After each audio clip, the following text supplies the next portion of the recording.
down, yeah. I've been feeling so down, yeah. Can you tell me why? Can you tell me why? Assalamualaikum warahmatullahi wabarakatuh.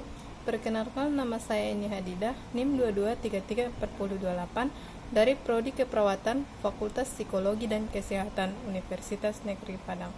Di sini saya akan menjelaskan apa itu prosedur pemberian obat intrakutan, subkutan, intramuskuler, dan intravena, praktikum prosedur menyiapkan dan mencampur obat, serta prosedur tes alergi, dan praktikum pemberian obat secara parental. Yang pertama yaitu prosedur pemberian obat intrakutan. Injeksi yang diberikan melalui derma tepat di bawah epidermis. Tujuannya untuk uji alergi dan penapisan tuberkulosis. Lokasi injeksi berada di lengan bagian dalam. Yang kedua, pemberian obat subkutan. Injeksi subkutan dilakukan dengan menyuntikkan obat ke jaringan lemak di bawah kulit. Salah satu yang paling sering menggunakan injeksi subkutan adalah suntik insulin bagi diabetesi atau orang yang diabetes. Obat yang telah masuk ke jaringan subkutan kemudian akan menuju pembuluh darah kapiler, kemudian selanjutnya diedarkan ke seluruh tubuh lewat sistem peredaran darah.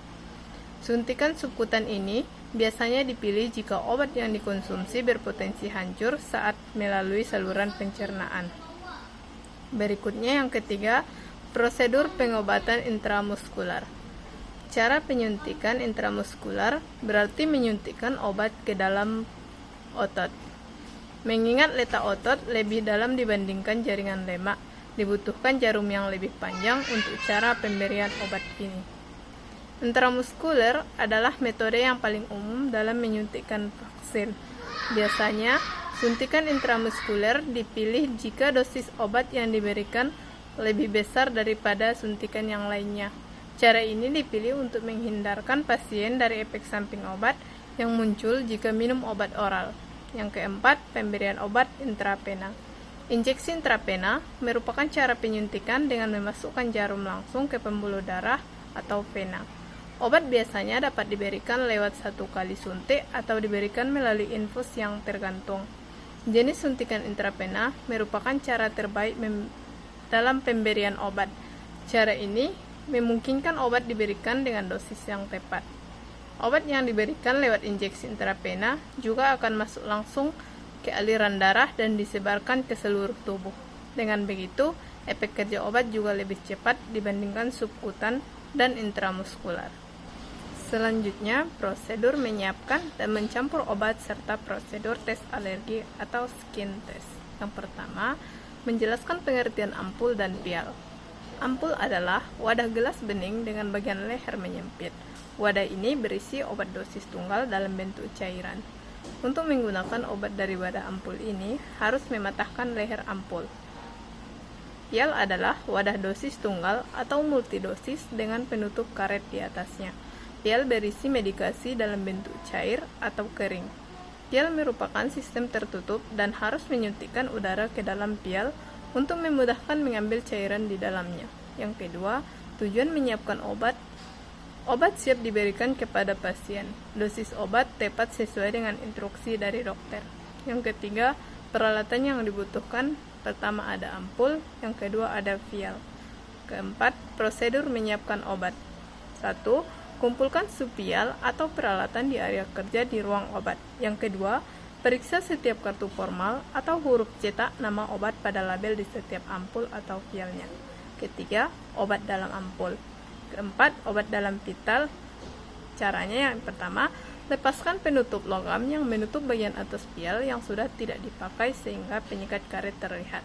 Usap permukaan penyekat karet dengan swab alkohol jika vial sebelumnya sudah dibuka. Ambil spuit, masukkan ujung jarum dengan bepel mengarah ke atas melalui bagian tengah penyekat karet. Kemudian, masukkan udara ke dalam pial dengan memegang pengisap. Pertahankan ujung jarum tetap di bawah permukaan cairan. Seterusnya, setelah volume obat yang benar diperoleh, pindahkan jarum dari pial dengan menarik badan spuit. Ganti jarum dan tutup. Buang bahan yang kotor di tempat yang benar, cuci tangan, dan periksa jarum cairan dalam spuit dan bandingkan dengan dosis yang diinginkan. Selanjutnya, praktikum pemberian obat secara parental. Pertama, menjelaskan pemberian obat secara parental, yaitu secara ISC, IM, IV, dan EZ. Injeksi subcutan adalah menyuntikkan obat ke jaringan ikat longgar di bawah kulit. Jaringan subcutan mengandung reseptor nyeri. Rute intramurkuler memberikan absorpsi obat lebih cepat karena daerah itu memiliki pembuluh darah yang banyak. Penyuntikan ini dikaitkan dengan berbagai resiko. Injeksi intravena adalah pemberian obat dengan cara memasukkan obat ke dalam pembuluh darah vena dengan menggunakan spuit. Tempat injeksi adalah pada lengan, pada tungkai, pada leher, dan pada kepala. Kedua, menjelaskan tujuan pemberian obat secara parental. ISC, agar obat yang diberikan dapat diserap cepat oleh tubuh. IM, untuk memasukkan dalam jumlah yang lebih besar dibandingkan obat yang diberikan melalui ISC. IV, untuk memperoleh reaksi obat yang cepat diabsorpsi daripada dengan injeksi parental lain. EZ, yaitu untuk membantu menentukan diagnosa penyakit tertentu dengan memberikan obat tertentu yang pemberiannya hanya dapat dilakukan dengan cara disuntik intrakutan. Pada umumnya, diberikan pada pasien yang akan diberikan adalah obat antibiotik. Baik, sekian yang dapat saya jelaskan. Jika terdapat kekurangan, saya mohon maaf. Wabillahi taufiq wal hidayah. Wassalamualaikum warahmatullahi wabarakatuh.